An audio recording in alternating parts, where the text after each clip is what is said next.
Tolotra ny fiarabana tompoko lahy sy tompoko vavy. Maina ny andro amin'ny ankapobeny eto Madagasikara ary mikasika ilay onja mahery vaika izay hitantsika tato amin'ny faritra Masina Atsimo-Tato dia efa miha malefaka izany ka mahazo miverina amin'ny asa aman-draharaha amin'izay ny mpampiasa ranomasina manomboka izao.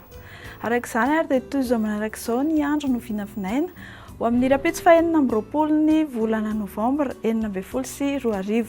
Isy ny sisa anoram-baratra ny aty amin'ny faritanin'ny Mahajanga. Anorana tandrifin-drona malefaka kosa ny ilan'ny atsinanan'ny Fianaratsoa, ny faritra Anosy sy Androy.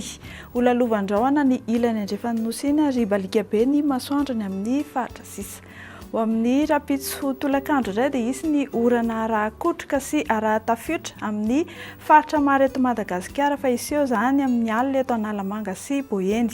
Mety isy ihany koa ny avandra amin'ny faritra Avo. Mikasika ny maripana no vinavinaina ho amin'ny rapitso maraina indray dia somary hanevokevoka kely isika 13 hatramin'ny 17 degré ny aty amin'ny faritra ny Avoatany, 12 hatramin'ny 14 degré kosa ny Morotsiraka, Atsinanana sy Andrefana.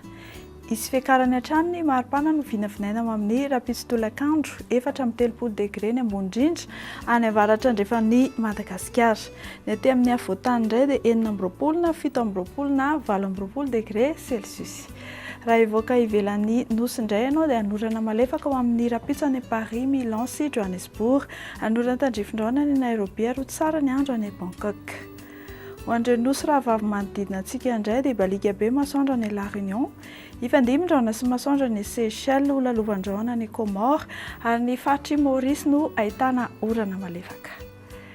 Dia izay tompoko lahy sy tompoko vavy no azonao rosantsika ho amin'ity alina ity mirary anao faran'ny herinandro mahafinaritra izay ekipan'ny Meteo Malagasy ary manome fotoana anao ho amin'ny manaraka indray. Veloma tompoko.